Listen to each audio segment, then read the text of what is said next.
So now we're gonna move into a discussion of a class of methods that have become quite central in discussions about evidence in development, impact evaluations. And our ambition is to be, and we've agreed on this, I think, to be quite untechy.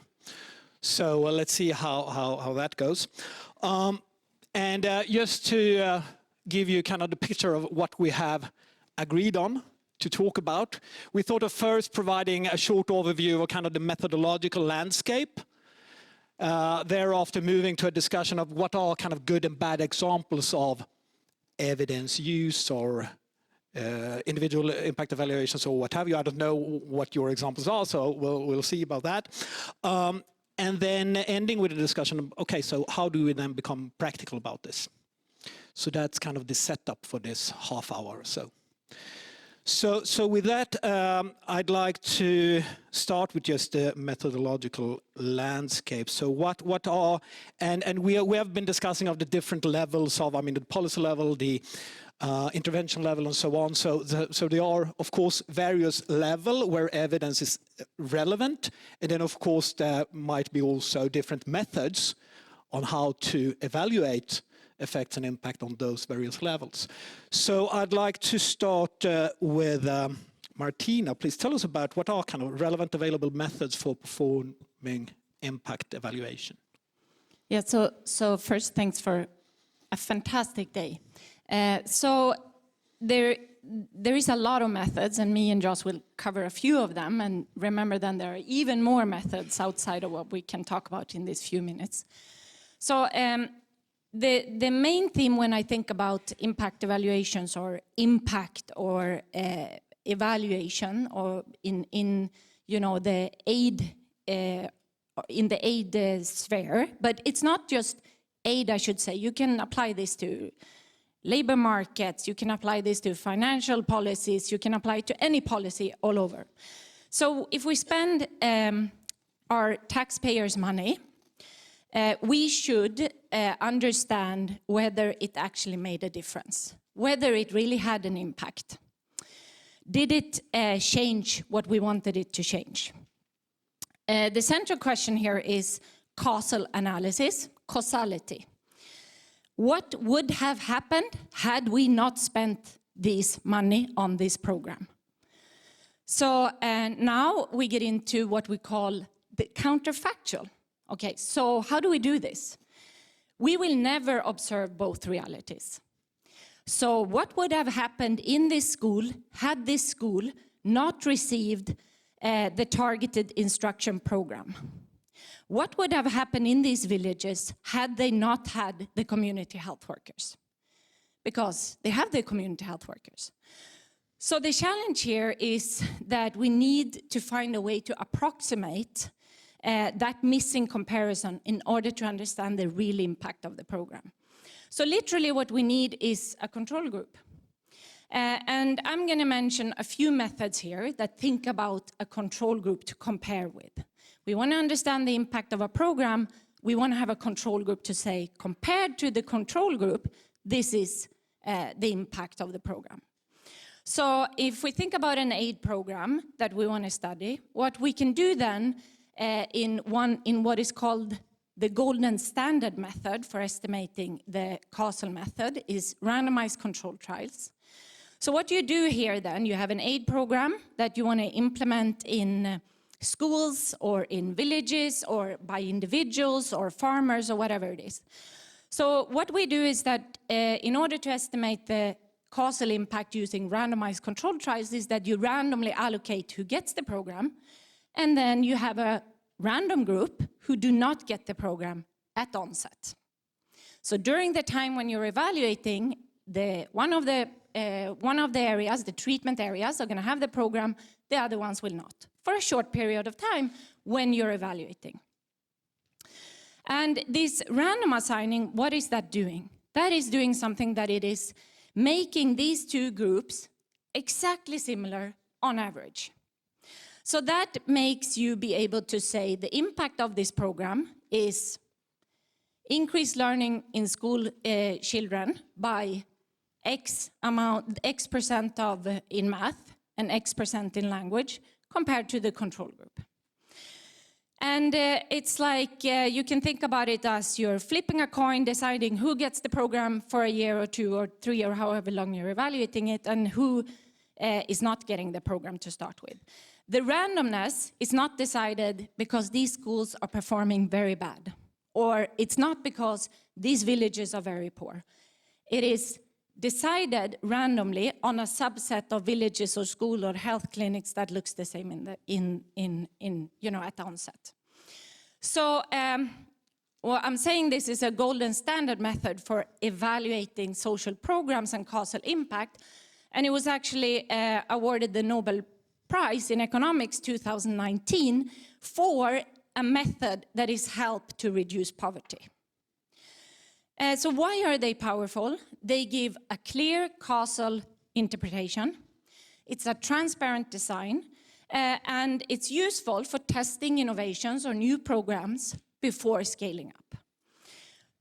So the big question here is that, can you do this for everything?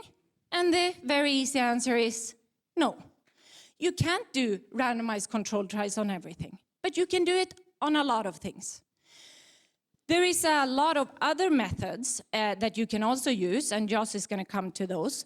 What is important here is that we have been doing randomized controlled trials in medicine for ages.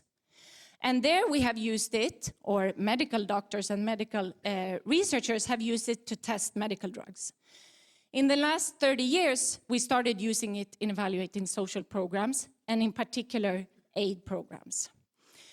Through these 30 years, we have compiled a massive amount of evidence on what programs works, what program does not work. We have tested them in many different contexts. So for some of these, and for quite a lot of programs, we know that they work in more contexts than one, and there is an evidence base to use. And what Rachel was saying is, there are 2 things to remember when we think about evidence. There is evidence use, using what is already there as a public good for free to everyone. And there is something that is generating evidence. And generating evidence is what we should be doing when we are trying out something new, something that we don't have evidence on yet, but something that we can learn from and provide to the public good. So then there are, you are seeing here, oh my God, so randomness, this is really difficult, you need a control group and so on.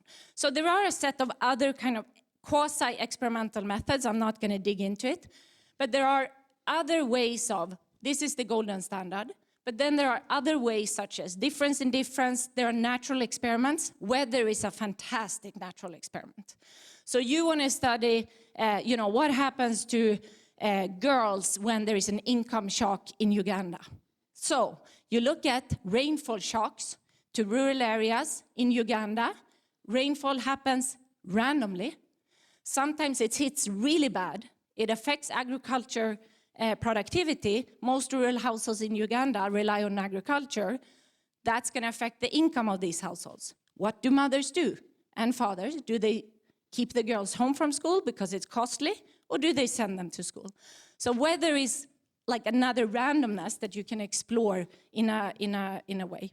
And then there are a method that is called regression discontinuity. And here, what it is all about is that you also want to have a control group. But the control group happens because you have a threshold that decides who gets the program and who does not. One good example is, we're only going to give this cash program to everyone who is below the poverty line. So what we can do then is to look at everyone who is just below the poverty line and compare them to those that are just above the poverty line. They are going to be very similar on average.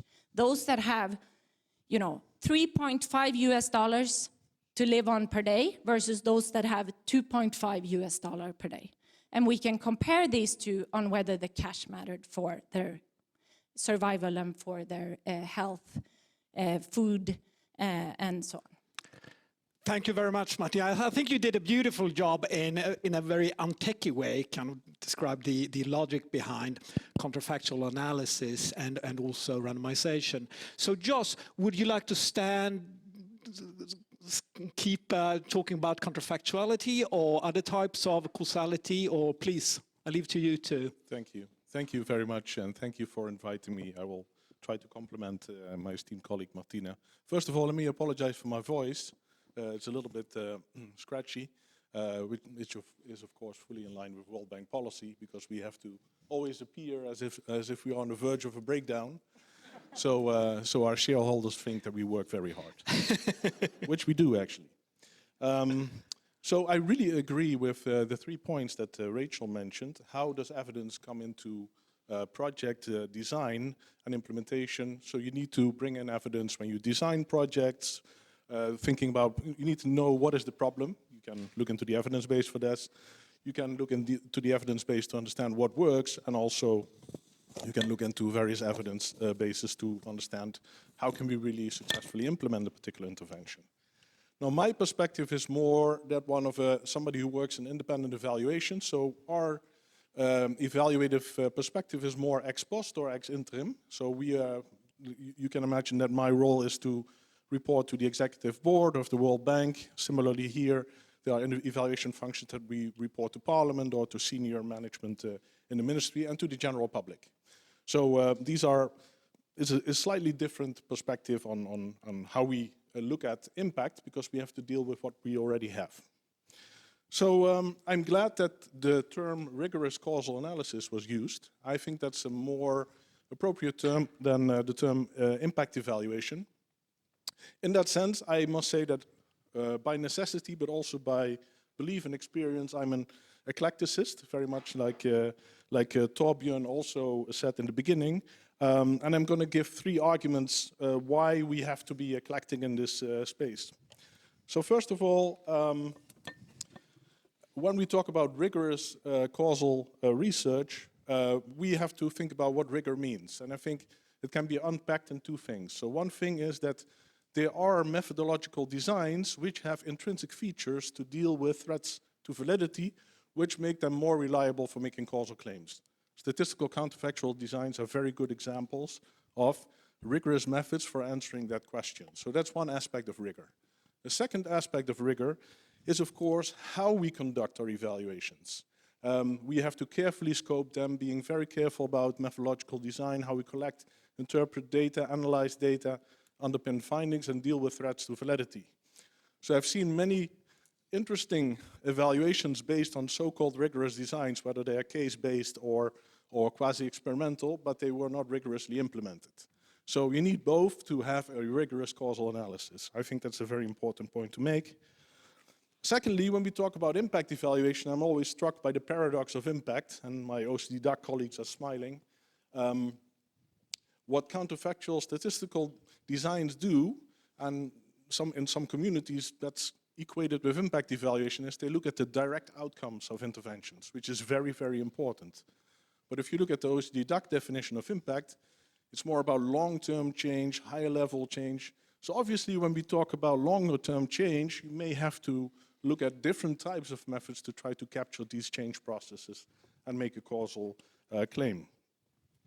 So, and then my third point is also the question of applicability. So I am a fan of statistical counterfactual designs. I use them when useful and when applicable. But I also realize that there are limitations to applicability, which already Martina said. For example, you need homogeneity of the intervention. You need to have a large population where you can do statistical inference. There's also limitations to the range of effects that you can capture. For example, we recently evaluated a project which had an RCT embedded in it, which I found was great, was very helpful, but it captured more or less 30% of the effects that the project was contributing to. So you need other tools as well to look at particular interventions. So my point here is do statistical counterfactual analysis, but also do other things, because the causal questions that you ask require that you look at multiple methods that can help you to answer causal questions. So let me very quickly give two examples what these designs could be, and there are many, as also Martina alluded to. The core is always a program theory, and one example would be a theory-based comparative case study design, where, for example, you look at what are some of the common factors that influence success or failure of a similar type of intervention across contexts. So you develop a design where you very systematically, against the theory of change, collect data, and then you look at patterns of regularity across these cases. You can do that in a qualitative way, or you can use a more quantitative technique like, which is paradoxically called QCA, qualitative comparative analysis, but it uses Boolean algebra to do this, to rigorously look at these patterns. And actually the EBA has done some work on that, so you should take a look at that. And then another very useful group of techniques is a single case theory-based approach, and the most well-known example is process tracing, where basically what you do is you develop a program theory of change, and you very carefully trace the causal steps, and a priori you think about what evidence would I need for me to have a high confidence that this causal step would occur. So that drives your research design. You can then also systematically test a rival hypothesis depending on the evidence that you have available, and there are a number of Bayesian inferential tests that you can apply. And we use this, for example, in assessing what the World Bank Group's influence of its policy dialogue with the Moroccan government on the National Development Plan. So that's really a setting where you can use these qualitative or quali-quantitative methods very well. So let me stop here.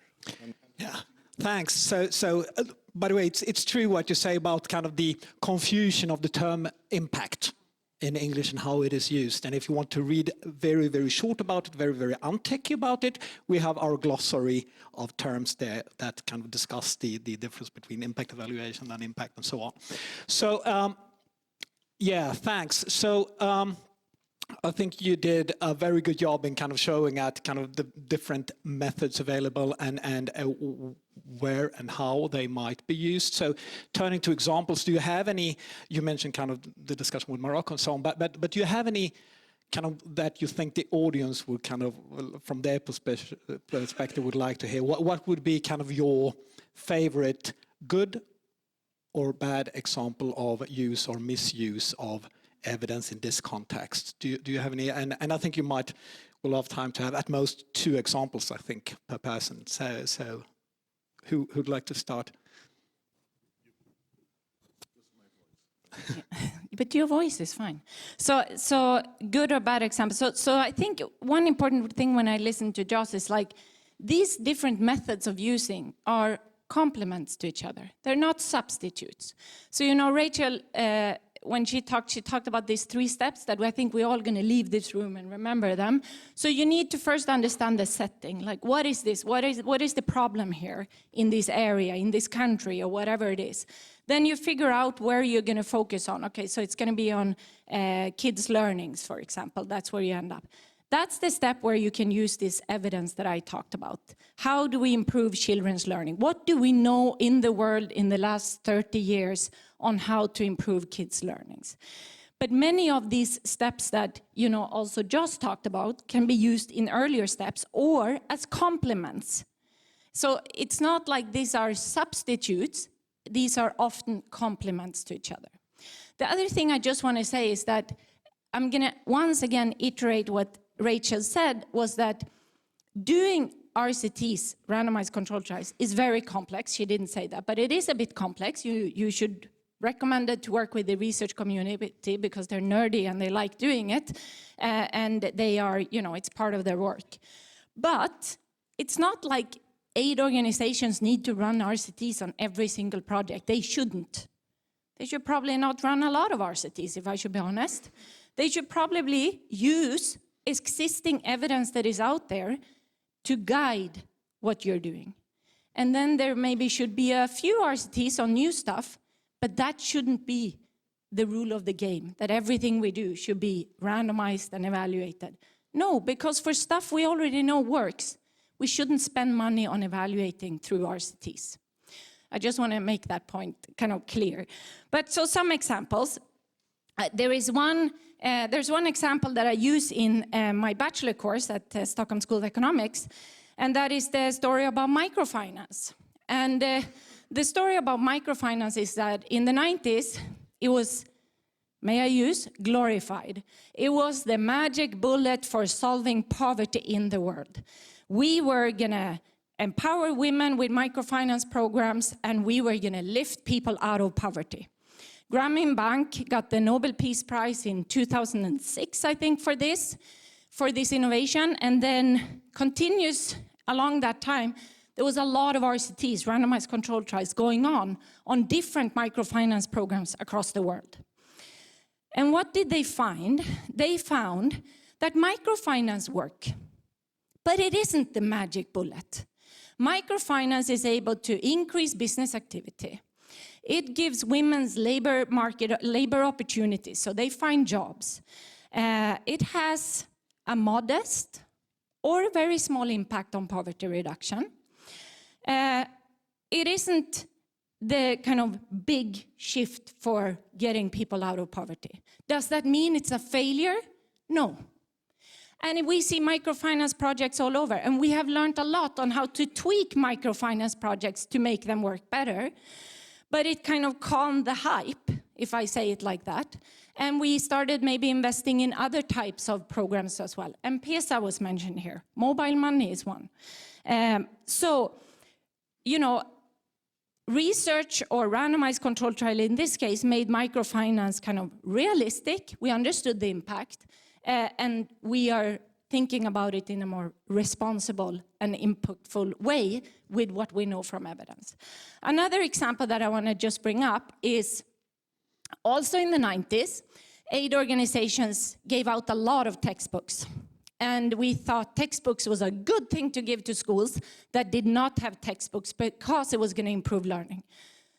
This sounds very intuitive to me too. If you don't have textbooks and you give textbooks, of course kids are going to learn more. Randomized controlled trials showed that that did not happen. Kids did not learn more by having textbooks in Kenya, Tanzania, and in Africa. The very best students, the smart students, they learned more because they could use the book and they could understand how to kind of use the material.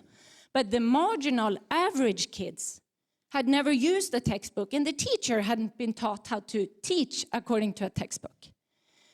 So we had put a lot of money into randomized controlled trials, helped us learn that textbook maybe isn't the way to get kids to learn. But on the contrary, what we found was also through a randomized controlled trials that, deworming kids, giving children in primary schools deworming medication helps children to be healthy from worms in the belly.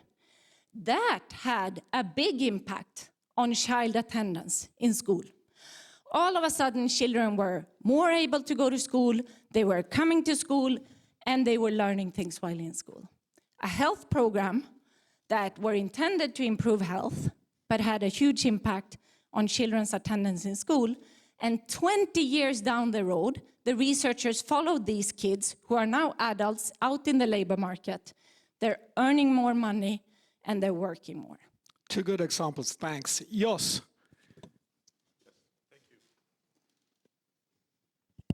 Thank you. And very happy to see that your synaptic connections are still working after lunch, so thank you for that. If not, there is electricity under your seat. If necessary, we'll turn on the switch. So let me talk very briefly about one example. I think that's what time would allow for, which is a good example from several perspectives. So one perspective is, it is a very good example of how two methodological approaches, both of them imperfect, come together, but really substantiate a causal claim. It's a good example of an evaluation of unintended consequences, which I think is a very important topic that we do not spend enough attention on. And it's also a very nice example of an evaluation that was conducted by the national government in Malawi of a program that was donor financed, but the evaluation was designed and led by the Monitoring and Evaluation Division of the Ministry of Finance and Economic Affairs. in Malawi.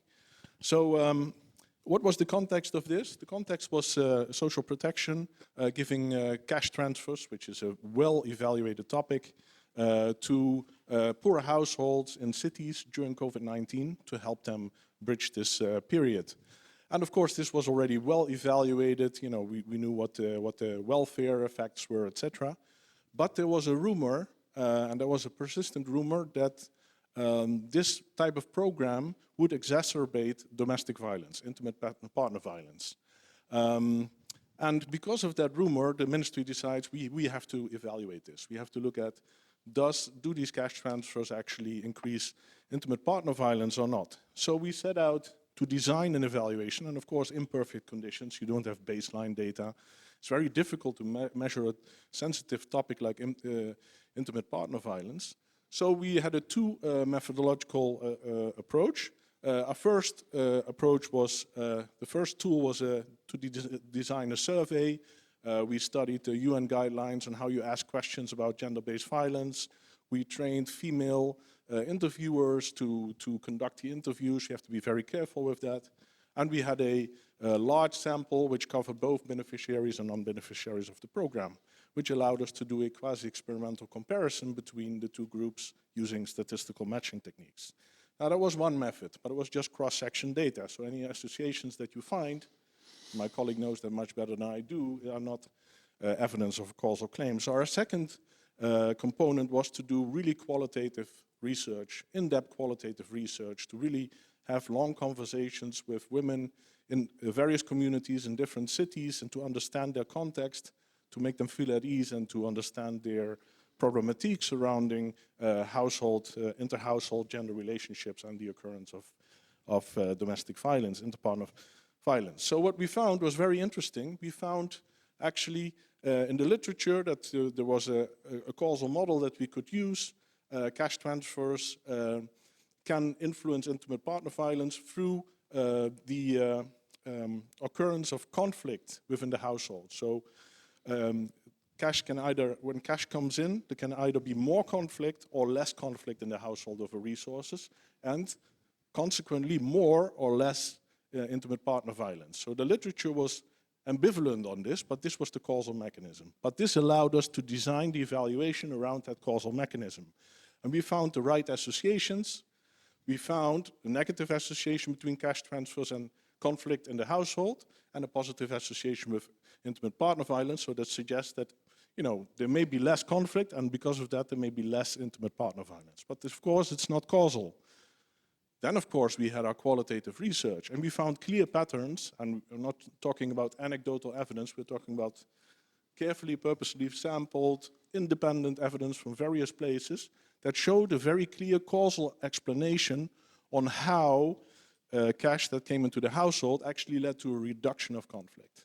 So these two things put together actually led us to conclude, if anything, cash transfers don't lead to an increase in partner violence, intimate partner violence. They may even lead to a decrease.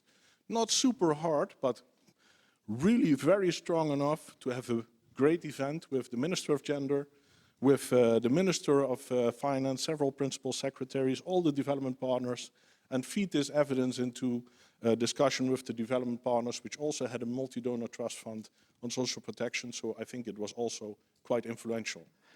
Let me stop here. Yeah, thank you very much for those three fantastic examples of kind of good use. And I know that I said initially that we had a third kind of intended area of discussion, but that was also aimed to serve as a segue to the last session, that is how to become practical about this. Because of course, I mean, what and how shall a government agency kind of think of use this knowledge? How shall you learn from it? And what are the systems and what are kind of the practical ways that you should? There are repositories around of RCTs. There are not that many about of other types of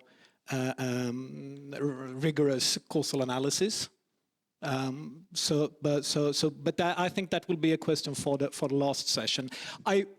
Before leaving over to Malin, I would just like to say that, and I blame a long day, but you can blame me because I'm to blame. I realized that in the introduction, I never properly introduced you two. So my apologies. I'm happy that you can read, but I'm very sorry for that. So my apologies for that. But I think even though you made a very good point, I think, of proving that rigorous causal analysis and impact evaluation is not just a technical tool, but it's really a part in the kind of evidence ecosystem that we should use in different ways. And how to use it will now be a question to discuss, right? But first, a big applause for excellent panel.